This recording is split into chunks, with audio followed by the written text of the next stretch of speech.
നമസ്കാരം. എല്ലാ പ്രേക്ഷകർക്കും ഉച്ചവാർത്തയിലേക്ക് സ്വാഗതം. ഇതുവരെയുള്ള എല്ലാ വാർത്തകളും സമഗ്രമായി നോക്കാം. ആദ്യം തലക്കെട്ടുകൾ. ആഗോള അയ്യപ്പ സംഗമത്തിൽ പങ്കെടുത്തതിൽ നയം വ്യക്തമാക്കി NSS. വിശ്വാസ പ്രശ്നത്തിലെ നിലപാട് മാറ്റം സ്വാഗതാർഹമെന്ന് G. സുകുമാരൻ നായർ. കോൺഗ്രസിന് ഉറച്ച നിലപാടില്ലെന്നും BJP വിശ്വാസികൾക്കായി ഒന്നും ചെയ്യുന്നില്ലെന്നും വിമർശനം. NSS നിലപാട് തെരഞ്ഞെടുപ്പുകളിൽ LDFന് ഗുണം ചെയ്യുമെന്ന് വെള്ളാപ്പള്ളി നടേശൻ.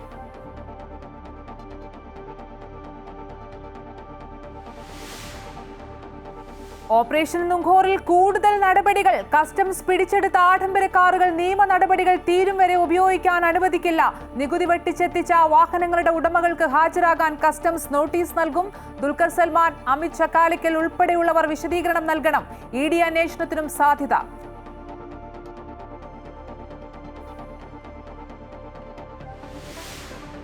വ്യാജ ഫോൺ നമ്പറുകൾ ഉപയോഗിച്ച് വോട്ടുകൾ നീക്കം ചെയ്യുന്നതിൽ നടപടിയുമായി തെരഞ്ഞെടുപ്പ് കമ്മീഷൻ. സൈറ്റിലും ആപ്പിലും ഇ-സൈൻ വെരിഫിക്കേഷൻ നടപ്പിലാക്കി. വോട്ട് ചേർക്കാനും ഒഴിവാക്കാനും രജിസ്റ്റർ ചെയ്ത മൊബൈൽ നമ്പർ നിർബന്ധം. നടപടി രാഹുൽ ഗാന്ധിയുടെ പരാതിയെ തുടർന്ന്.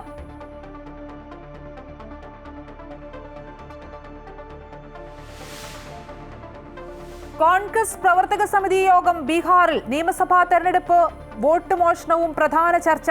കോൺഗ്രസ് മുങ്ങുന്ന കപ്പലെന്ന് BJP കേന്ദ്ര നേതൃത്വം. തദ്ദേശ നിയമസഭാ തെരഞ്ഞെടുപ്പുകൾ അടുത്തതിനാൽ പുനഃസംഘടന വേണ്ടെന്ന നിലപാടിൽ കേരള ഘടകം. ആത്മഹത്യ ചെയ്ത കോൺഗ്രസ് നേതാവ് NM വിജയന്റെ കടബാധ്യത തീർത്തി KPCC. 63 ലക്ഷം രൂപയുടെ കുടിശ്ശിക ബത്തേരി അർബൻ ബാങ്കിൽ തിരിച്ചടച്ചു.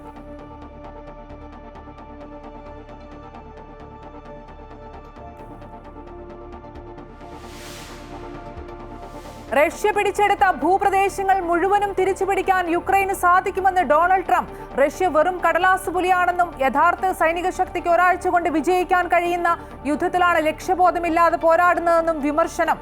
ട്രംപിന്റെ പ്രസ്താവന വൊളോഡിമർ സെലൻസ്കിയുമായി നടത്തിയ കൂടിക്കാഴ്ചയ്ക്ക് പിന്നാലെ.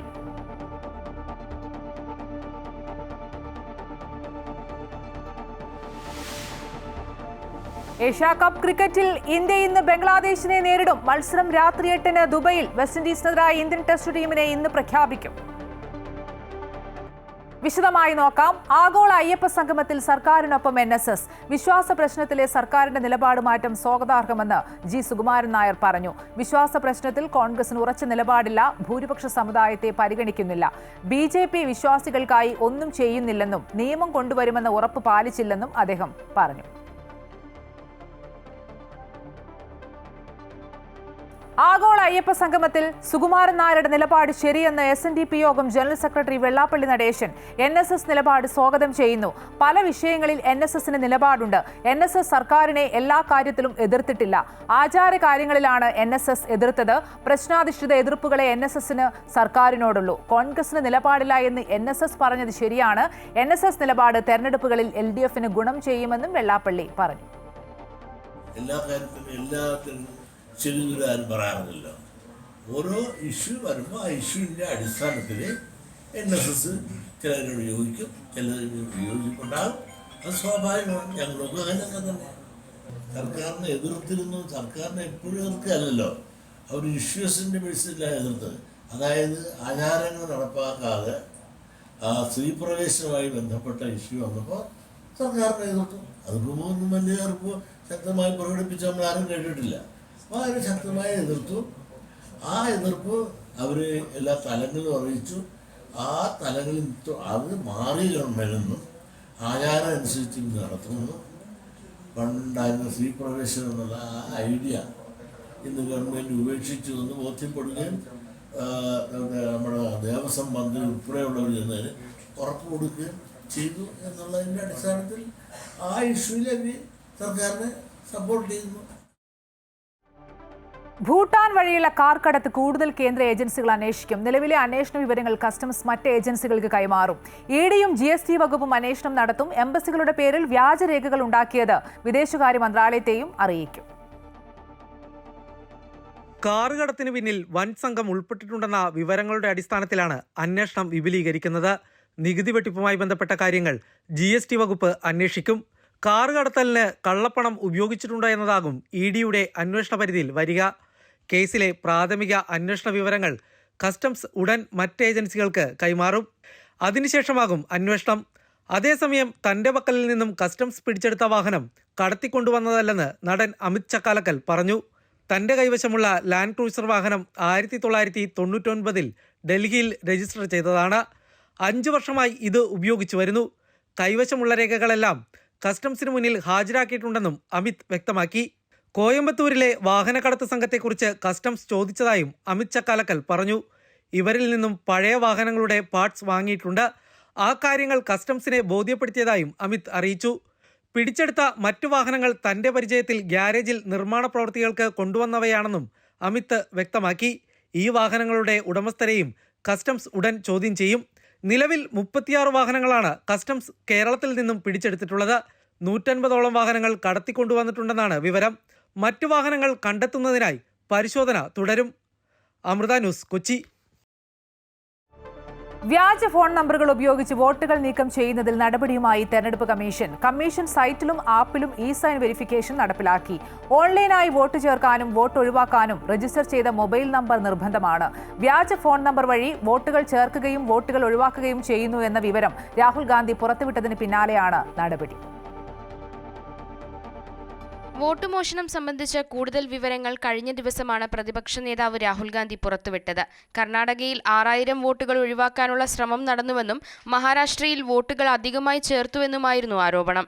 ആരോപണം തള്ളിയ തെരഞ്ഞെടുപ്പ് കമ്മീഷനും ബി.ജെ.പിയും നിശിതമായ വിമർശനം രാഹുൽ ഗാന്ധിക്കെതിരെ ഉന്നയിക്കുകയും ചെയ്തു. അതേ തെരഞ്ഞെടുപ്പ് കമ്മീഷനാണ് രാഹുൽ ഉയർത്തിയ വാദങ്ങൾ ശരിയാണെന്ന തരത്തിൽ ഓൺലൈൻ നടപടികളിൽ ക്രമീകരണം വരുത്തിയത്. കമ്മീഷൻ സൈറ്റിലും ആപ്പിലും ഇ-സൈൻ വെരിഫിക്കേഷൻ നടപ്പിലാക്കി. ഇതോടെ ഓൺലൈനായി വോട്ട് ഒഴിവാക്കാനും ചേർക്കാനും ആധാറുമായി ബന്ധിപ്പിച്ച മൊബൈൽ നമ്പർ വേണം. വോട്ട് ചേർക്കൽ, വോട്ട് വെട്ടൽ, തിരുത്തൽ എന്നിവയ്ക്കുള്ള അപേക്ഷ നൽകുന്നതിനാണ് പുതിയ സംവിധാനം ഏർപ്പെടുത്തിയത്. വ്യാജ നമ്പറുകൾ ഉപയോഗിച്ച് സെക്കൻഡുകളുടെ വ്യത്യാസത്തിൽ വോട്ടുകൾ ഒഴിവാക്കാനുള്ള ഇടപെടലുകൾ നടത്തി എന്നതടക്കമുള്ള കാര്യങ്ങളാണ് രാഹുൽ ഗാന്ധി വെളിപ്പെടുത്തിയത്. പുതിയ സംവിധാനം ഏർപ്പെടുത്തിയതോടെ അപേക്ഷ പൂരിപ്പിച്ചു നൽകുമ്പോൾ IT മന്ത്രാലയത്തിന്റെ സൈറ്റിലേക്കാണ് ആദ്യം പോകുക. ശേഷം ആധാർ ലിങ്ക് ചെയ്ത മൊബൈൽ നമ്പറിൽ OTP വരികയും അപേക്ഷ സമർപ്പിക്കുകയും ചെയ്യാം. വ്യാജ മൊബൈൽ നമ്പറുകൾ വഴി വോട്ട് വെട്ടുന്നത് ഇതുവഴി ഒഴിവാക്കാമെന്നാണ് കമ്മീഷന്റെ കണക്കുകൂട്ടൽ. രാഹുൽ ഗാന്ധി വ്യാജ ആരോപണങ്ങൾ ഉന്നയിക്കുന്നുവെന്ന് BJP വിമർശിക്കുമ്പോഴാണ് രാഹുൽ ഉന്നയിച്ച അതേ ആരോപണങ്ങൾ ശരിവെച്ചുകൊണ്ട് വോട്ടർ പട്ടിക കുറേക്കൂടി സുരക്ഷിതമാക്കാൻ തെരഞ്ഞെടുപ്പ് കമ്മീഷൻ നടപടികൾ തുടങ്ങിയത്. അമൃത ന്യൂസ്, ന്യൂഡൽഹി. കോൺഗ്രസ് പ്രവർത്തക സമിതി യോഗം ബീഹാറിൽ തുടങ്ങി. നിയമസഭാ തെരഞ്ഞെടുപ്പ് ഉൾപ്പെടെ നിരവധി വിഷയങ്ങൾ ചർച്ചയാകും. വോട്ട് മോഷണം ഉൾപ്പെടെയുള്ള വിഷയങ്ങളിൽ രാജ്യവ്യാപക പ്രതിഷേധത്തിന് യോഗം രൂപം നൽകും. അതേസമയം കോൺഗ്രസ് മുങ്ങുന്ന കപ്പലാണെന്നും ബീഹാറിലെ യോഗം കൊണ്ടൊന്നും സംഭവിക്കാനില്ലെന്നും BJP പരിഹസിച്ചു. 85 വർഷത്തെ ഇടവേളയ്ക്ക് ശേഷമാണ് പട്നയിൽ കോൺഗ്രസിന്റെ പ്രവർത്തക സമിതി യോഗം നടക്കുന്നത്. കോൺഗ്രസ് അധ്യക്ഷൻ മല്ലികാർജ്ജുന ഖാർഗെയുടെ അധ്യക്ഷതയിൽ ആരംഭിച്ച യോഗത്തിൽ നിലവിലെ രാഷ്ട്രീയ സാഹചര്യങ്ങൾക്ക് പുറമെ ബീഹാർ തെരഞ്ഞെടുപ്പ് തന്നെയാണ് പ്രധാന ചർച്ചാ വിഷയം. വോട്ട് മോഷണം, വോട്ടർ പട്ടിക ക്രമക്കേട് എന്നിവയിൽ രാജ്യവ്യാപക പ്രതിഷേധത്തിന് തുടക്കം കുറിക്കാനാണ് കോൺഗ്രസ് നീക്കം. അതിന് ഓരോ സംസ്ഥാനത്തെയും ഇക്കാര്യങ്ങൾ സംബന്ധിച്ച് വിവരങ്ങൾ ലഭ്യമാക്കാൻ നിർദ്ദേശം നൽകിയിരുന്നു. ഇത് സംബന്ധിച്ച പരിശോധന യോഗത്തിലുണ്ടാകും. വോട്ട് മോഷണത്തിനെതിരെ രാഹുൽ ഗാന്ധി നടത്തിയ യാത്ര വിജയമെന്ന് കോൺഗ്രസ് വിലയിരുത്തുന്നുണ്ട്. കഴിഞ്ഞ ദിവസം രാഹുൽ ഉന്നയിച്ച ആരോപണങ്ങളിൽ തെരഞ്ഞെടുപ്പ് കമ്മീഷൻ നടപടികൾ തുടങ്ങിയതോടെ രാഹുലിന്റെ നിലപാടിന് രാജ്യവ്യാപക പിന്തുണ ലഭിക്കുമെന്നാണ് കോൺഗ്രസ് പ്രതീക്ഷ. അതേസമയം ബീഹാറിലെ സ്ത്രീകളെ ആകെ അപമാനിച്ച കോൺഗ്രസ് നേതാക്കൾ അവരോട് മാപ്പ് പറയുന്ന പ്രമേയം പ്രവർത്തക സമിതിയിൽ പാസാക്കണമെന്ന് BJP ദേശീയ വക്താവ് CR കേശവൻ ആവശ്യപ്പെട്ടു. The Congress Working Committee today needs to pass a resolution and ask for unconditional apology to the women of Bihar and the women of India for disrespecting and denigrating the honor and dignity of women and also insulting and slandering the memory of Prime Minister Narendra Modi ji's late mother. തെരഞ്ഞെടുപ്പിന്റെ മുന്നോട്ട് പോക്കിന് നിർണായക ചർച്ചകൾ നടക്കുമെങ്കിലും ഇപ്പോഴും കോൺഗ്രസിന് മുന്നിൽ ചില വെല്ലുവിളികളുണ്ട്. ബീഹാറിലെ തെരഞ്ഞെടുപ്പ് സഖ്യം സംബന്ധിച്ച് കൂടുതൽ വ്യക്തത വരണം. ഈ മാസം അവസാനം അന്തിമ വോട്ടർ പട്ടിക പ്രസിദ്ധീകരിച്ചു കഴിഞ്ഞാലുടൻ ബീഹാറിൽ തെരഞ്ഞെടുപ്പ് പ്രഖ്യാപിക്കും. അതുകൊണ്ട് തന്നെ സീറ്റ് വിഭജനം വേഗത്തിലാക്കണമെന്ന ആവശ്യം ഉയർന്നിട്ടുണ്ട്. 243 സീറ്റിലും ഒറ്റയ്ക്ക് മത്സരിക്കുമെന്ന് RJD നിലപാടെടുത്തത് കോൺഗ്രസിന് മുന്നിലുണ്ട്. 2020 70 സീറ്റിൽ മത്സരിച്ച കോൺഗ്രസ് 19 മാത്രമാണ് വിജയിച്ചത്. ഈ സാഹചര്യത്തിൽ സീറ്റുകളുടെ എണ്ണം കുറയാൻ തന്നെയാണ് സാധ്യത. അമൃത ന്യൂസ്, ന്യൂഡൽഹി. സംസ്ഥാനത്തെ പുനഃസംഘടന സംബന്ധിച്ചുള്ള കാര്യങ്ങളിലെ നിലവിലെ സാഹചര്യം KPCC അധ്യക്ഷൻ സണ്ണി ജോസഫ് നേതൃത്വത്തെ അറിയിക്കും. പാട്നയിലെ പ്രവർത്തക സമിതി യോഗത്തിനിടെയാണ് നേതൃത്വത്തെ കാര്യങ്ങൾ അറിയിക്കുക. അധ്യക്ഷൻ മല്ലികാർജ്ജുൻ ഖർഗെയും രാഹുൽ ഗാന്ധിയുമാണ് സണ്ണി ജോസഫ് കാണുക. പുതിയ ഭാരവാഹികൾ ചുമതലയേറ്റ ശേഷം പുനഃസംഘടനാ ചർച്ചകൾ ആരംഭിച്ചെങ്കിലും പൂർത്തിയാക്കാനായിട്ടില്ല. തദ്ദേശ നിയമസഭാ തെരഞ്ഞെടുപ്പുകൾ അടുത്തിരിക്കുന്ന പശ്ചാത്തലത്തിൽ ഇനി പുനഃസംഘടന നടത്തുന്നത് തിരിച്ചടിയായിരിക്കുമെന്നാണ് പൊതുവെയുള്ള വിലയിരുത്തൽ. കോഴിക്കോട് കാരശ്ശേരിയിൽ ഒരു വാർഡിൽ നിന്നും 100-ലധികം വോട്ടർമാർ വോട്ടർ പട്ടികയിൽ നിന്നും പുറത്തായതായി പരാതി. കാരശ്ശേരി പഞ്ചായത്തിലെ വാർഡ് 13 നെല്ലിക്കാപ്പറമ്പിലാണ് വോട്ടർ പട്ടികയിൽ പേര് ചേർക്കാൻ അപേക്ഷ സമർപ്പിക്കുകയും ഹിയറിംഗ് പൂർത്തീകരിക്കുകയും ചെയ്ത 116 പേർ പുറത്തായത്. കോഴിക്കോട് കാരശ്ശേരി പഞ്ചായത്തിലെ LDF, UDF, വെൽഫെയർ പാർട്ടി തുടങ്ങി എല്ലാ കക്ഷികളിലുമുള്ള വോട്ടർമാരുടെ പേരുകൾ പുതിയ ലിസ്റ്റിൽ നിന്നും പുറത്തായെന്നാണ് പരാതി. വാർഡ് 13 നെല്ലിക്കാപ്പറമ്പിലാണ് സംഭവം. പരാതിയുമായി പഞ്ചായത്തിനെ സമീപിച്ചപ്പോൾ ശരിയാകുമെന്ന മറുപടിയാണ് ആദ്യം ലഭിച്ചത്. പക്ഷേ ഒരാഴ്ച കഴിഞ്ഞിട്ടും മാറ്റമൊന്നും ഉണ്ടായില്ലെന്ന് വോട്ടർമാർ. ഞാനിത് വോട്ട് ചെയ്യാനും വേണ്ടി പേര് കൊടുത്തിരുന്നു. പക്ഷേ വോട്ടിംഗ് ലിസ്റ്റിൽ പേര് വന്നിട്ടില്ല. ഇന്റെ മാത്രമല്ല, ഇവിടുത്തെ കുറെ വലിയർമുള്ള തന്നെ കുറെ നാളെ വാർഡുകളിലെല്ലാം കുറെ ചെക്കന്മാരതൊന്നും വന്നിട്ടില്ല. എൻ്റെ അനിയന് ലിസ്റ്റിലില്ല. ഞങ്ങൾ പഞ്ചായത്തിൽ ഹിയറിങ്ങിനും കാര്യങ്ങളൊക്കെ പോയിന്. അപ്പോൾ ഇപ്പം ഞങ്ങൾക്ക് എന്താ ചെയ്യേണ്ടേ അറിയില്ല. വാർഡ് വിഭജനത്തിന് ശേഷം നൽകിയ 116ഓളം അപേക്ഷകളിലാണ് തുടർ നടപടി ഇല്ലാത്തത്. പഴയ വാർഡ് 12 ആയിരുന്നു. ഇപ്പോൾ വാർഡ് 13 ആയപ്പോൾ എവിടെയാണ് പിഴവ് പറ്റിയതെന്ന് കണ്ടെത്തി തങ്ങളുടെ പേരും വോട്ടർ പട്ടികയിൽ ഉൾപ്പെടുത്തണമെന്നാണ് വോട്ടർമാരുടെ ആവശ്യം. അധികൃതരെ അറിയിച്ച് കലക്ട്രേറ്റിൽ പോയി ഒക്കെ പരാതി കൊടുത്തിട്ട് ഇതുവരെ അതിനൊരു നടപടി വന്നിട്ടില്ല. എത്രയും പെട്ടെന്ന് അതിനൊരു നടപടി സ്വീകരിക്കണമെന്നാണ് അധികൃതരോട് പറയാനുള്ളത്. വിഷയത്തിൽ കലക്ട്രേറ്റിൽ പരാതി നൽകാൻ പോയെങ്കിലും പഞ്ചായത്ത് എന്തുകൊണ്ടാണ് വോട്ട് നിരസിച്ചത് എന്നതിന്റെ റിപ്പോർട്ടുമായി വരാൻ ആവശ്യപ്പെട്ടു. പഞ്ചായത്തിൽ നിന്നും വോട്ട് നിരസിച്ച റിപ്പോർട്ട് കിട്ടിയാലുടൻ അടുത്ത ദിവസം തന്നെ കലക്ട്രേറ്റിൽ പരാതി നൽകാനാണ് വോട്ടർമാരുടെ തീരുമാനം. അമൃത ന്യൂസ്, കോഴിക്കോട്. ആത്മഹത്യ ചെയ്ത വയനാട് മുൻ DCC ട്രഷറർ NM വിജയന്റെ അർബൻ ബാങ്കിലെ ബാധ്യത കോൺഗ്രസ് അടച്ചു തീർത്തു. 63 ലക്ഷം രൂപയുടെ കടമാണ് വിജയനുണ്ടായിരുന്നത്. ഏറ്റെടുത്ത കടം അടച്ചു തീർക്കുമെന്ന് KPCC അധ്യക്ഷൻ വയനാട്ടിൽ പ്രഖ്യാപിച്ചിരുന്നു. കടം അടച്ചു തീർക്കാത്തതിനെ തുടർന്ന് വിജയന്റെ മരുമകൾ DCC ഓഫീസിന് മുന്നിൽ സത്യഗ്രഹം ഇരിക്കുമെന്ന് പ്രഖ്യാപിച്ചത് വിവാദമായിരുന്നു. നേരത്തെ 20 ലക്ഷം രൂപ പണമായി കുടുംബത്തിന് നേരിട്ട് കോൺഗ്രസ് നൽകിയിരുന്നു. സ്വകാര്യ ധനകാര്യ സ്ഥാപനത്തിൽ 10 ലക്ഷം രൂപ നൽകി ബാധ്യതയും തീർത്തിരുന്നു. കുടുംബത്തിന്റെ ബാധ്യതകൾ പാർട്ടി ഏറ്റെടുത്ത് തീർത്തില്ലെങ്കിൽ DCC ഓഫീസിന് മുന്നിൽ സത്യഗ്രഹമിരിക്കുമെന്ന് NM വിജയന്റെ കുടുംബം പ്രഖ്യാപിച്ചത് വിവാദമായിരുന്നു. സെപ്റ്റംബർ 30-നുള്ളിൽ അർബൻ ബാങ്കിലെ ബാധ്യത തീർക്കണമെന്നും അല്ലാത്ത പക്ഷം ഒക്ടോബർ 2-ന് DCC ഓഫീസിന് മുന്നിൽ സത്യഗ്രഹം ഇരിക്കുമെന്നായിരുന്നു പത്മജയുടെ നിലപാട്. ഇത്തരമൊരു സാഹചര്യമാണ് ബാധ്യത പെട്ടെന്ന് അടച്ചു തീർക്കാൻ കോൺഗ്രസ് നേതൃത്വത്തെ പ്രേരിപ്പിച്ചത്. സാമ്പത്തിക പ്രതിസന്ധിയെ തുടർന്നാണ് വയനാട് മുൻ DCC ട്രഷറർ NM വിജയനും മകൻ ജിജേഷും ആത്മഹത്യ ചെയ്തത്. ബത്തേരിയിലെ സഹകരണ ബാങ്കുകളിലെ നിയമനവുമായി ബന്ധപ്പെട്ട് കോൺഗ്രസ് നേതാക്കളുടെ അറിവോടെ പാർട്ടിക്കായി പണം വാങ്ങിയെന്നും എന്നാൽ നിയമനം നടക്കാതെ വന്നപ്പോൾ ബാധ്യത മുഴുവൻ തന്റെ തലയിലായി എന്നായിരുന്നു NM വിജയൻ ആത്മഹത്യക്കുറിപ്പിൽ വ്യക്തമാക്കിയിരുന്നത്. വിജയനും മകൻ ജിജേഷും ആത്മഹത്യ ചെയ്ത കേസിൽ IC ബാലകൃഷ്ണൻ MLA-യും DCC പ്രസിഡന്റ് ND അപ്പച്ചനും മുൻ DCC ട്രഷറർ KK ഗോപിനാഥൻ തുടങ്ങിയവരായിരുന്നു പ്രതികൾ. KPCC പ്രസിഡന്റ് നൽകാൻ വിജയൻ എഴുതിയ കത്തിൽ ഇവരുടെ പേരുകൾ പരാമർശിച്ചിരുന്നു. ഒരാഴ്ച മുമ്പ് വയനാട്ടിലെത്തിയ രാഹുൽ ഗാന്ധിയും പ്രിയങ്ക ഗാന്ധിയും പ്രശ്നം വേഗത്തിൽ പരിഹരിക്കണമെന്ന് KPCC നേതൃത്വത്തോട് നിർദ്ദേശിച്ചിരുന്നു. NM വിജയന്റെ കുടുംബത്തെ മുൻനിർത്തി CPIM കോൺഗ്രസിനെ വേട്ടയാടുന്ന ഘട്ടത്തിലാണ് മുഴുവൻ ബാധ്യതയും തീർത്ത് KPCC നേതൃത്വം പ്രശ്നത്തിൽ നിന്നും തലയൂരിയത്. അമൃത ന്യൂസ്, വയനാട്. CPI 25-ാം പാർട്ടി കോൺഗ്രസ് നാളെ സമാപിക്കും. രാഷ്ട്രീയ സംഘടനാ കമ്മീഷൻ റിപ്പോർട്ടുകൾ ഇന്ന് സമ്മേളനത്തിന് മുമ്പാകെ അവതരിപ്പിക്കും. പാർട്ടി കോൺഗ്രസിൽ നേതൃത്വത്തിനെതിരെ രൂക്ഷ വിമർശനം ഉയർന്നിരുന്നു. പ്രായപരിധിയിലാണ് കേരള ഘടകം വിമർശനം ഉന്നയിച്ചത്. പ്രായപരിധി കർശനമായി പാലിക്കണമെന്ന് തമിഴ്നാട് ഉൾപ്പെടെയുള്ള സംസ്ഥാനങ്ങളിലെ പ്രതിനിധികളും വ്യക്തമാക്കി. യുവാക്കളെ ആകർഷിക്കാൻ പരിപാടിയില്ലെന്നും വിമർശനമുയർന്നു.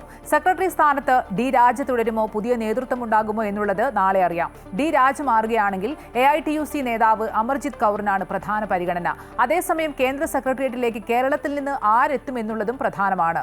ബിനോയ് വിശ്വത്തിന് പുറമെ രാജ്യസഭാ അംഗം P സന്തോഷ് കുമാർ, മുതിർന്ന നേതാവ് പ്രകാശ് ബാബു എന്നിവരുടെ പേരുകൾ പരിഗണിക്കുന്നുണ്ട്. തമിഴ്നാട് സർക്കാരിന്റെ MS സുബ്ബലക്ഷ്മി പുരസ്കാരം ഗായകൻ KJ യേശുദാസിന്. സംഗീത മേഖലയ്ക്ക് അദ്ദേഹം നൽകിയ സംഭാവനകൾ കണക്കിലെടുത്താണ് തമിഴ്നാട് സർക്കാർ പുരസ്കാരം സമ്മാനിക്കുന്നത്. ഗായിക ശ്വേതാ മോഹനും നടി സായ് പല്ലവിക്കുമാണ് കലൈമാമണി പുരസ്കാരം. 2021-ലെ കലൈമാമണി പുരസ്കാരമാണ് സായ് പല്ലവിക്ക് ലഭിച്ചത്. 2023-ലെ കലൈമാമണി പുരസ്കാരമാണ് ശ്വേതയ്ക്ക് നൽകുന്നത്. അടുത്ത മാസം ചെന്നൈയിൽ വെച്ചായിരിക്കും പുരസ്കാരം സമ്മാനിക്കുക. കോഴിക്കോട് എലത്തൂർ വിജിൽ നരഹത്യാ കേസിൽ രക്തസാമ്പിളുകൾ ഇന്ന് DNA പരിശോധനയ്ക്ക് അയക്കും. വിജിലിന്റെ അമ്മയുടെയും സഹോദരന്റെയും രക്തസാമ്പിളുകളും വിജിലിന്റേതെന്ന് കരുതുന്ന അസ്ഥികളിൽ നിന്ന് ശേഖരിച്ച സാമ്പിളുകളുമാണ് പരിശോധനയ്ക്കായി കണ്ണൂർ റീജിയണൽ കെമിക്കൽ ലാബിലേക്ക് അയക്കുക. കണ്ടെടുത്ത അസ്ഥികൾ വിജിലിന്റേത് തന്നെയാണോ എന്ന് സ്ഥിരീകരിക്കാനാണ് പരിശോധന. ഇക്കഴിഞ്ഞ 12-നാണ് കോഴിക്കോട് എരഞ്ഞിപ്പാലം സരോവരം ബയോപാർക്കിന് സമീപത്തെ ചതുപ്പിൽ നിന്നും വിജിലിന്റേതെന്ന് കരുതുന്ന അസ്ഥികൾ കണ്ടെടുത്തത്. 8 ദിവസം നീണ്ടുനിന്ന തെരച്ചിലിനൊടുവിലാണ് അസ്ഥികൾ കണ്ടെത്തിയത്. പ്രതികളായ വിജിലിന്റെ 3 സുഹൃത്തുക്കൾ നൽകിയ മൊഴിയുടെ അടിസ്ഥാനത്തിൽ അത് വിജിലിന്റേതാണെന്ന് ഏകദേശം വ്യക്തമാവുകയായിരുന്നു. എന്നാൽ ഇത് സ്ഥിരീകരിക്കുന്നതിന് വേണ്ടിയാണ് പരിശോധന. വിജിലിന്റെ അമ്മയുടെയും സഹോദരന്റെയും രക്തസാമ്പിളുകളും വിജിലിന്റേതെന്ന് കരുതുന്ന അസ്ഥികളിൽ നിന്ന് ശേഖരിച്ച സാമ്പിളുകളുമാണ് പരിശോധനയ്ക്കായി കണ്ണൂർ റീജിയണൽ കെമിക്കൽ ലാബിലേക്ക് അയക്കുക. സ്ഥിരീകരണം വന്ന ശേഷമായിരിക്കും അസ്ഥികൾ ബന്ധുക്കൾക്ക് വിട്ടു നൽകുക. അതേസമയം പ്രതികളായ 3 പേർ റിമാൻഡിലാണ്. വിജിലും സുഹൃത്തുക്കളായ 3 പേരും ചേർന്ന് സരോവരത്ത് വെച്ച് ലഹരി ഉപയോഗിച്ചെന്നും അമിതമായ ലഹരി ഉപയോഗത്തെ തുടർന്ന് വിജിൽ ബോധരഹിതരായി എന്നുമായിരുന്നു 1-ാം പ്രതി നിഖിലിന്റെ മൊഴി. പിറ്റേ ദിവസം അതേ സ്ഥലത്തെത്തിയപ്പോൾ കണ്ടത് വിജിലിന്റെ മൃതദേഹമാണെന്നും മൃതദേഹം കല്ലുകെട്ടി ചതുപ്പിൽ താഴ്ത്തിയെന്നും മൊഴിയിൽ പറയുന്നു. 2019 മാർച്ച് 24-നാണ് എലത്തൂർ സ്വദേശിയായ വിജിലിനെ കാണാതായത്. അമൃത ന്യൂസ്, കോഴിക്കോട്. തിരുവനന്തപുരത്ത് 90 പവൻ സൂക്ഷിച്ച വീട്ടിൽ നിന്ന് 16.5 പവനും 1 ലക്ഷം രൂപയും മോഷണം പോയതായി സ്ഥിരീകരിച്ച് പോലീസ്. വിഴിഞ്ഞം വെണ്ണിയൂർ സ്വദേശിയായ റിട്ടയർഡ് ഫയർഫോഴ്സ് ഉദ്യോഗസ്ഥൻ ഗിൽബർട്ടിന്റെ വീട്ടിലാണ് മോഷണം നടന്നത്. 2 നില വീടിന്റെ താഴത്തെ നിലയിൽ സൂക്ഷിച്ചിരുന്ന ഗിൽബർട്ടിന്റെയും ഭാര്യയുടെയും 16.5 പവനും 1 ലക്ഷം രൂപയുമാണ് മോഷണം പോയത്. മുകളിലത്തെ നിലയിൽ മരുമകളുടെ ആഭരണങ്ങളും സൂക്ഷിച്ചിരുന്നു. ഇവിടെ അലമാരകൾ കുത്തി തുറന്നെങ്കിലും ആഭരണങ്ങൾ മോഷണം പോയോ എന്ന് വ്യക്തമല്ല. ഗിൽബർട്ടും ഭാര്യയും മരണം നടന്ന ബന്ധുവീട്ടിൽ പോയ സമയത്തായിരുന്നു മോഷണം. തിരുവനന്തപുരം വട്ടപ്പാറ മരുതൂർ പാലത്തിന് സമീപം KSRTC ബസും ലോറിയും കൂട്ടിയിടിച്ച് 13 പേർക്ക് പരിക്ക്. പത്തനംതിട്ട മൂഴിയാറിലേക്ക് പോവുകയായിരുന്ന ബസ്സാണ് അപകടത്തിൽപ്പെട്ടത്. ലോറി ഡ്രൈവറുടെ പരിക്ക് ഗുരുതരമാണ്. മരുതൂർ പാലത്തിൽ അപകടം പതിവെന്ന് നാട്ടുകാർ പറയുന്നു. കാട്ടാക്കട ഡിപ്പോയിൽ നിന്നും പത്തനംതിട്ട മൂഴിയാറിലേക്ക് സർവീസ് നടത്തുന്ന ബസ്സാണ് രാവിലെ 5:30 വെഞ്ഞാറമൂട് ഭാഗത്തു നിന്നും വരികയായിരുന്ന ലോറിയുമായി കൂട്ടിയിടിച്ചത്. അപകടത്തിൽ ബസ് യാത്രക്കാരായ 13 പേർക്ക് പരിക്കേറ്റു. ഇവരെ തിരുവനന്തപുരം മെഡിക്കൽ കോളേജ് ആശുപത്രിയിലേക്ക് മാറ്റി. ബസിന്റെയും ലോറിയുടെയും ഡ്രൈവർമാർ അരമണിക്കൂറിലേറെയാണ് ഡ്രൈവർ സീറ്റിൽ കുടുങ്ങിയത്. അഗ്നിരക്ഷാസേനയും പോലീസും ചേർന്ന് പരിശ്രമിച്ചാണ് ഇരുവരെയും പുറത്തെടുത്ത് ആശുപത്രിയിലേക്ക് മാറ്റിയത്. ലോറി ഡ്രൈവറുടെ പരിക്ക് ഗുരുതരമാണ്.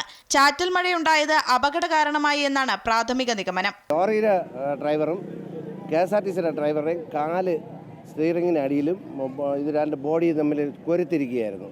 ഞങ്ങൾ ഇത്തിരി പണിപ്പെട്ടിട്ടാണ് ലോറിയുടെ ഡ്രൈവർ ആദ്യം പുറത്തെടുത്തത്. കൂടുതൽ ഇഞ്ചുറി ലോറി ഡ്രൈവറിനായിരുന്നു. എയർ ടൈറ്റായിരുന്നു. അത് കഴിഞ്ഞ് വണ്ടി അതൊക്കെ എയറൊക്കെ റിലീസ് ചെയ്തിട്ടാണ് ഒരു സൈഡ് വണ്ടിയെ ടക്ക് ചെയ്ത് മാറ്റിയതിന് ശേഷം ഗതാഗതം പുനഃസ്ഥാപിച്ചിട്ടുണ്ട്. ഈ ചാറ്റൽ മഴയും ഈ വളവും ഇതും കൊണ്ടതായിരിക്കണം. അപകടത്തെ തുടർന്ന് MC റോഡ് വഴിയുള്ള വാഹന ഗതാഗതം വഴിതിരിച്ചുവിട്ടു.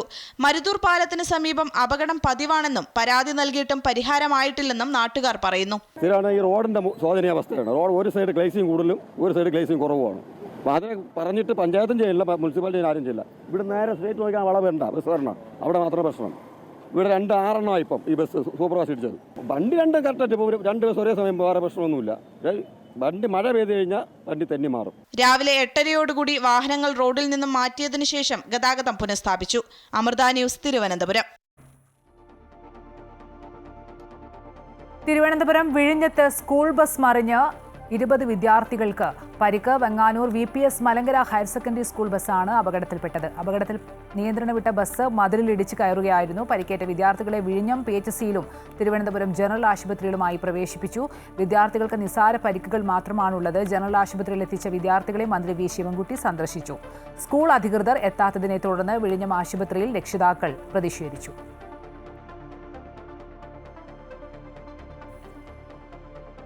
എൻ്റെ 2 മക്കളെ നമ്മളെ ചാവടയുടെ വെങ്ങാനൂർ സ്കൂളിൽ വിട്ടിട്ട് തിരിച്ചു വരുമ്പോഴാണ് ഈ ആക്സിഡൻറ്റ് സംഭവിക്കുന്നത്. തിരിച്ചു വരുമ്പോഴേക്കും ഒരു ബസ് കൊണ്ട് മതിലിൽ കൊണ്ട് ഇടിച്ച്, പോസ്റ്റ് മതിലിൽ കൊണ്ട് ഇടിച്ച്. പഴയ വെങ്ങാനൂർ കറണ്ട് ഓഫീസിന് ഓപ്പോസിറ്റായിരുന്നു. അപ്പോൾ അങ്ങനെ ഇറങ്ങി നോക്കുമ്പോഴേക്കും എല്ലാ കുട്ടികളും ആക്സിഡൻ്റ് ആയിട്ട് ഇങ്ങനെ കിടക്കുകയാണ്. അപ്പോൾ ഉടനെ ആംബുലൻസ് വിളിക്കുമ്പോൾ ഒരു ആംബുലൻസ് പോലും വന്നിട്ടില്ല. വരാണ്ട് അവസാനം സ്കൂൾ ബസ് വന്നിട്ടാണ് എല്ലാ കുട്ടികളെയും കയറ്റിക്കൊണ്ട് നമ്മൾ.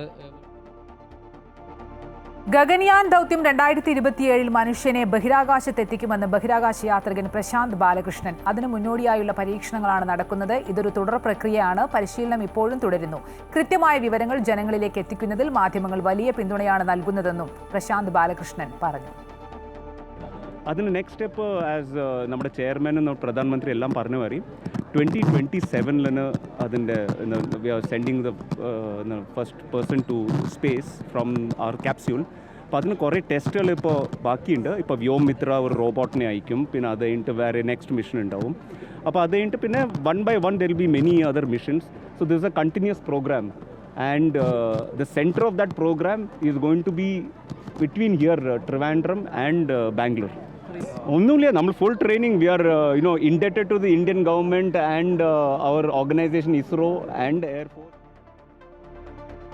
റഷ്യ പിടിച്ചെടുത്ത ഭൂപ്രദേശങ്ങൾ മുഴുവനും തിരിച്ചുപിടിക്കാൻ യുക്രൈന് സാധിക്കുമെന്ന് American president Donald Trump. Russia വെറും കടലാസ് പുലിയാണെന്നും യഥാർത്ഥ സൈനിക ശക്തിക്ക് ഒരാഴ്ച കൊണ്ട് വിജയിക്കാൻ കഴിയുന്ന യുദ്ധത്തിലാണ് ലക്ഷ്യബോധമില്ലാതെ 3.5 വർഷം കൊണ്ട് പോരാടുന്നതെന്നും വിമർശനം. വൊളോഡിമർ സെലൻസ്കിയുമായി നടത്തിയ കൂടിക്കാഴ്ചയ്ക്ക് പിന്നാലെയാണ് ട്രംപിന്റെ പ്രസ്താവന.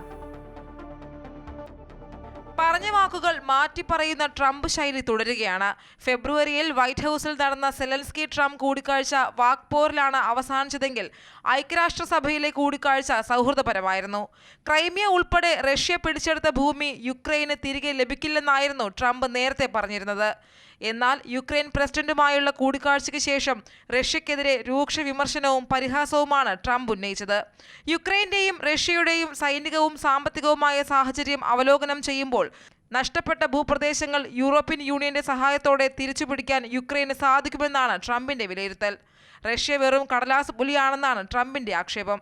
യഥാർത്ഥ സൈനിക ശക്തിക്ക് ഒരാഴ്ച കൊണ്ട് വിജയിക്കാൻ കഴിയുന്ന ഒരു യുദ്ധത്തിലാണ് ലക്ഷ്യബോധമില്ലാതെ അവർ 3.5 വർഷമായി പോരാടിക്കൊണ്ടിരിക്കുന്നതെന്നും പുടിനും റഷ്യയും കടുത്ത സാമ്പത്തിക പ്രതിസന്ധിയിലാണെന്നും ഇതാണ് യുക്രൈന് പറ്റിയ സമയമെന്നും ട്രംപ് മുന്നറിയിപ്പ് നൽകുന്നു. നാറ്റോയ്ക്ക് ആയുധം നൽകുന്നത് തുടരുമെന്നും അതുകൊണ്ട് എന്ത് ചെയ്യണമെന്ന് നാറ്റോ തീരുമാനിക്കുമെന്നും ട്രംപ് ട്രൂത്ത് സോഷ്യൽ മീഡിയയിലും പോസ്റ്റ് ചെയ്തു. 2014 റഷ്യ യുക്രൈനിൽ നിന്നും പിടിച്ചെടുത്ത ക്രൈമിയ തിരിച്ചു നൽകുന്നത് ചർച്ചയാക്കില്ലെന്നായിരുന്നു നേരത്തെ ട്രംപിന്റെ നിലപാട്. ഇക്കാര്യം പരസ്യമായി പ്രഖ്യാപിച്ച ട്രംപ് യുക്രൈന് മുന്നിൽ നാറ്റോയുടെ വാതിൽ തുറക്കില്ലെന്ന സൂചനയും നൽകിയിരുന്നു. എന്നാൽ ഇക്കാര്യങ്ങളിൽ നിലപാട് മാറ്റവുമായാണ് ട്രംപിന്റെ പുതിയ പ്രസ്താവന. അതേസമയം റഷ്യയെ സമ്മർദ്ദത്തിലാക്കാൻ എല്ലാ രാജ്യങ്ങളും അവിടെ നിന്ന് എണ്ണയും പ്രകൃതിവാതകവും വാങ്ങുന്നത് അവസാനിപ്പിക്കണമെന്ന് സെലൻസ്കിയും അഭിപ്രായപ്പെട്ടു. International desk, Amrita TV. Thiruvananthapuram Vattappara Maruthoor പാലത്തിന് സമീപം KSRTC ബസും ലോറിയും കൂട്ടിയിടിച്ച് 13 പേർക്ക് പരിക്ക്. പത്തനംതിട്ട മൂഴിയാറിലേക്ക് പോവുകയായിരുന്ന ബസ്സാണ് അപകടത്തിൽപ്പെട്ടത്. ലോറി ഡ്രൈവറുടെ പരിക്ക് ഗുരുതരമാണ്. മരുതൂർ പാലത്തിൽ അപകടം പതിവെന്ന് നാട്ടുകാർ പറയുന്നു. കാട്ടാക്കട ഡിപ്പോയിൽ നിന്നും പത്തനംതിട്ട മൂഴിയാറിലേക്ക് സർവീസ് നടത്തുന്ന ബസ്സാണ് രാവിലെ 5:30 വെഞ്ഞാറമൂട് ഭാഗത്തു നിന്നും വരികയായിരുന്ന ലോറിയുമായി കൂട്ടിയിടിച്ചത്. അപകടത്തിൽ ബസ് യാത്രക്കാരായ 13 പേർക്ക് പരിക്കേറ്റു. ഇവരെ തിരുവനന്തപുരം മെഡിക്കൽ കോളേജ് ആശുപത്രിയിലേക്ക് മാറ്റി. ബസിന്റെയും ലോറിയുടെയും ഡ്രൈവർമാർ അരമണിക്കൂറിലേറെയാണ് ഡ്രൈവർ സീറ്റിൽ കുടുങ്ങിയത്. അഗ്നിരക്ഷാസേനയും പോലീസും ചേർന്ന് പരിശ്രമിച്ചാണ് ഇരുവരെയും പുറത്തെടുത്ത് ആശുപത്രിയിലേക്ക് മാറ്റിയത്. ലോറി ഡ്രൈവറുടെ പരിക്ക് ഗുരുതരമാണ്. ചാറ്റൽ മഴയുണ്ടായത് അപകട കാരണമായി എന്നാണ് പ്രാഥമിക നിഗമനം. ലോറിയുടെ ഡ്രൈവറും KSRTCയുടെ ഡ്രൈവറുടെയും കാല് സ്റ്റിയറിങ്ങിന് അടിയിലും ഇത് 2 ബോഡി തമ്മിൽ കൊരുത്തിരിക്കുകയായിരുന്നു. ഞങ്ങൾ ഇത്തിരി പണിപ്പെട്ടിട്ടാണ് ലോറിയുടെ ഡ്രൈവർ ആദ്യം പുറത്തെടുത്തത്. കൂടുതൽ ഇഞ്ചുറി ലോറി ഡ്രൈവറിനായിരുന്നു. എയർ ടൈറ്റായിരുന്നു. അത് കഴിഞ്ഞ് വണ്ടി അതൊക്കെ എയറൊക്കെ റിലീസ് ചെയ്തിട്ടാണ് ഒരു സൈഡ് വണ്ടി ടക്ക് ചെയ്ത് മാറ്റിയതിന് ശേഷം ഗതാഗതം പുനഃസ്ഥാപിച്ചിട്ടുണ്ട്. ഈ ചാറ്റൽ മഴയും ഈ വളവും ഇതും കൊണ്ടതായിരിക്കണം. അപകടത്തെ തുടർന്ന് MC റോഡ് വഴിയുള്ള വാഹന ഗതാഗതം വഴിതിരിച്ചുവിട്ടു. മരുതൂർ പാലത്തിന് സമീപം അപകടം പതിവാണെന്നും പരാതി നൽകിയിട്ടും പരിഹാരമായിട്ടില്ലെന്നും നാട്ടുകാർ പറയുന്നു. ഈ റോഡിന്റെ ശോചനീയാവസ്ഥയാണ്. റോഡ് ഒരു സൈഡ് ഗ്ലേസിങ് കൂടുതലും ഒരു സൈഡ് ഗ്ലേസിങ് കുറവുമാണ്. അപ്പോൾ അത് പറഞ്ഞിട്ട് പഞ്ചായത്തും ചെയ്യില്ല, മുനിസിപ്പാലിറ്റി ആരും ചെയ്യില്ല. ഇവിടെ നേരെ സ്ട്രേറ്റ് നോക്കാൻ വളവ് വേണ്ട, ബസ് വരണം, അവിടെ മാത്രമേ പ്രശ്നം. ഇവിടെ 2 6 ഇപ്പം ഈ ബസ് സൂപ്പർ ഫാസ്റ്റ് ഇടിച്ചത്. വണ്ടി 2 കറക്റ്റായിട്ട് ഇപ്പോൾ 2 ബസ് ഒരേ സമയം വേറെ പ്രശ്നമൊന്നുമില്ല. വണ്ടി മഴ പെയ്തു കഴിഞ്ഞാൽ വണ്ടി തെന്നി മാറും. രാവിലെ 8:30 വാഹനങ്ങൾ റോഡിൽ നിന്നും മാറ്റിയതിനു ശേഷം ഗതാഗതം പുനഃസ്ഥാപിച്ചു. അമൃത ന്യൂസ്, തിരുവനന്തപുരം. തിരുവനന്തപുരം വിഴിഞ്ഞത്ത് സ്കൂൾ ബസ് മറിഞ്ഞ് 20 വിദ്യാർത്ഥികൾക്ക് പരിക്ക്. Venganoor VPS Malankara higher secondary school ബസ്സാണ് അപകടത്തിൽപ്പെട്ടത്. അപകടത്തിൽ നിയന്ത്രണം വിട്ട ബസ് മതിലിടിച്ച് കയറുകയായിരുന്നു. പരിക്കേറ്റ വിദ്യാർത്ഥികളെ വിഴിഞ്ഞം PHCയിലും തിരുവനന്തപുരം ജനറൽ ആശുപത്രിയിലുമായി പ്രവേശിപ്പിച്ചു. വിദ്യാർത്ഥികൾക്ക് നിസ്സാര പരിക്കുകൾ മാത്രമാണുള്ളത്. ജനറൽ ആശുപത്രിയിൽ എത്തിച്ച വിദ്യാർത്ഥികളെ മന്ത്രി V ശിവൻകുട്ടി സന്ദർശിച്ചു. സ്കൂൾ അധികൃതർ എത്താത്തതിനെ തുടർന്ന് വിഴിഞ്ഞം ആശുപത്രിയിൽ രക്ഷിതാക്കൾ പ്രതിഷേധിച്ചു.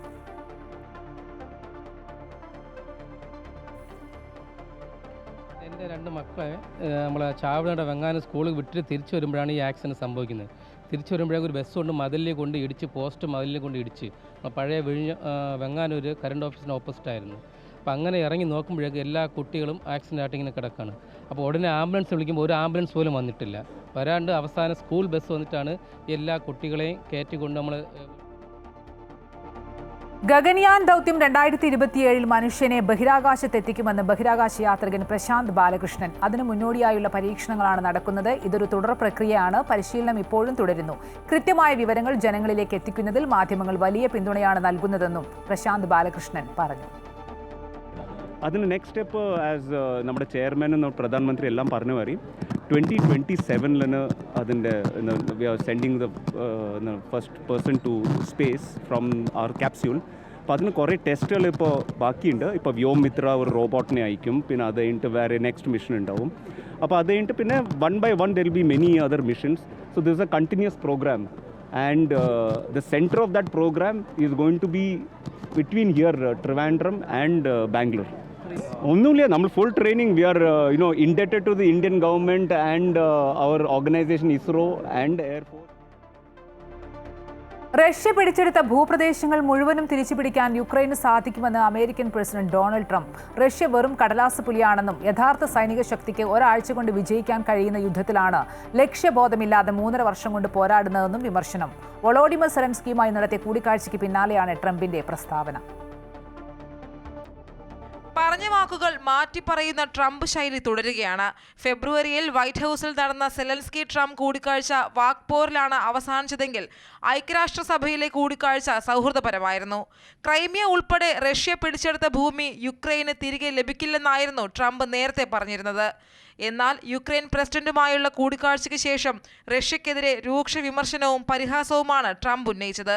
യുക്രൈന്റെയും റഷ്യയുടെയും സൈനികവും സാമ്പത്തികവുമായ സാഹചര്യം അവലോകനം ചെയ്യുമ്പോൾ നഷ്ടപ്പെട്ട ഭൂപ്രദേശങ്ങൾ യൂറോപ്യൻ യൂണിയന്റെ സഹായത്തോടെ തിരിച്ചുപിടിക്കാൻ യുക്രൈന് സാധിക്കുമെന്നാണ് ട്രംപിന്റെ വിലയിരുത്തൽ. റഷ്യ വെറും കടലാസ് പുലിയാണെന്നാണ് ട്രംപിന്റെ ആക്ഷേപം.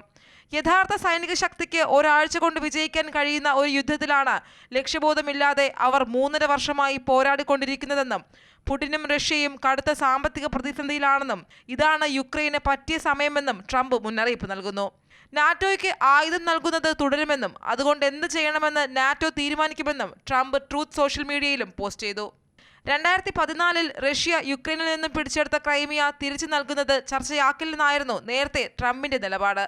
ഇക്കാര്യം പരസ്യമായി പ്രഖ്യാപിച്ച ട്രംപ് യുക്രൈന് മുന്നിൽ നാറ്റോയുടെ വാതിൽ തുറക്കില്ലെന്ന സൂചനയും നൽകിയിരുന്നു.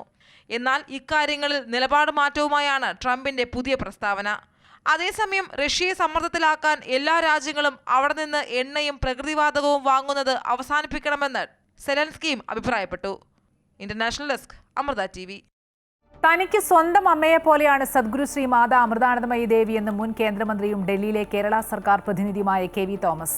അമ്മയുടെ പ്രാർത്ഥനയുടെ ഫലമായി ഒരിക്കൽ ജീവൻ തിരിച്ചുകിട്ടി. അമ്മ ലോകത്തിന്റെ അമ്മയാണ്. അമ്മയുടെ വളർച്ച ആധ്യാത്മികമായ വളർച്ചയാണെന്നും പിറന്നാൾ ആശംസകൾ നേർന്ന് അദ്ദേഹം പറഞ്ഞു. അമ്മയെന്ന് എല്ലാവരും സ്നേഹപൂർവം ഭക്തിപൂർവം വിളിക്കുന്ന മാതാ അമൃതാനന്ദമയ്യെ എനിക്ക് വളരെ ചെറുപ്പത്തിലറിയാം. അന്ന് തുടങ്ങിയ ബന്ധം. അമ്മ ലോകത്തിലെ ആയിരക്കണക്കിന് ആളുകളുടെ വാത്സല്യം നേടുന്ന അമ്മയായി മാറിയപ്പോഴും എന്നെ സംബന്ധിച്ചിടത്തോളം എൻ്റെ സ്വന്തം അമ്മയെപ്പോലെ തുടരുകയാണ്. എൻ്റെ ജീവിതത്തിൽ അമ്മയുടെ ഒത്തിരി സ്വാധീനമുണ്ട്. എവിടെ വെച്ച് കണ്ടാലും തോമാസ് എന്ന സ്നേഹത്തോടുകൂടി വിളിക്കുമ്പോൾ എൻ്റെ സ്വന്തം അമ്മയെ ഞാൻ മാതാ അമൃതാനന്ദമയെ കാണുന്നത്. അമ്മ ലോകത്തിൻ്റെ അമ്മയാണ്. അമ്മയുടെ ലാളിത്യം, സ്നേഹം, കാരുണ്യം അത് ആർക്കും വിസ്മരിക്കാൻ കഴിയില്ല. ഒരു പ്രാവശ്യം അമ്മയെ കണ്ടാൽ പിന്നെ അമ്മ നമ്മുടെ മനസ്സിലുണ്ടാകും, നമ്മൾ അമ്മയുടെ മനസ്സിലുമുണ്ടാകും. ഈ 72ാം ജന്മദിനം വരുന്ന ശനിയാഴ്ച അമ്മയുടെ ആചരിക്കുകയാണ്. അത് ഭക്തജനങ്ങളൊന്നും ലക്ഷക്കണക്കിന് ആളുകൾ കടന്നു വരും അമ്മയുടെ അനുഗ്രഹം തേടാൻ. ആ 72ാം ജന്മദിനത്തിലേക്ക് കടന്നു പോകുമ്പോൾ അമ്മയുടെ സ്നേഹവും വാത്സല്യവും എല്ലാവർക്കും ലഭിക്കട്ടെ, എനിക്കും ലഭിക്കട്ടെ, എൻ്റെ കുടുംബത്തിന് ലഭിക്കട്ടെ എന്നുകൂടി ഞാൻ പ്രാർത്ഥിക്കാം. വെസ്റ്റ് ഇൻഡീസിനെതിരായ ടെസ്റ്റ് ക്രിക്കറ്റ് പരമ്പരയ്ക്കുള്ള ഇന്ത്യൻ ടീമിനെ ഇന്ന് പ്രഖ്യാപിക്കും. 2 മത്സരമുള്ള പരമ്പരയിൽ പേസർ ജസ്പ്രീത് ബുംറ ഒരു ടെസ്റ്റിൽ മാത്രം കളിച്ചേക്കും. ഇംഗ്ലണ്ടിനെതിരായ ടെസ്റ്റ് പരമ്പരയിൽ കളിച്ച ടീമിൽ നിന്ന് വലിയ മാറ്റങ്ങൾ വരുത്താതെയുള്ള ടീമിനെയാകും പ്രഖ്യാപിക്കുക എന്നാണ് സൂചന. അങ്ങനെയെങ്കിൽ ഇഞ്ചുറി കാരണം വിട്ടുനിൽക്കുന്ന ഋഷഭ് പന്തിന് പകരം ധ്രുവ് ജുറേൽ വിക്കറ്റ് കീപ്പറായി തുടർന്നേക്കും. ഇതോടെ ഉച്ചവാർത്ത പൂർണ്ണമാകുന്നു. കൂടുതൽ വാർത്തകളും വിശദാംശങ്ങളും അമൃത ന്യൂസ് യൂട്യൂബിൽ കാണാം.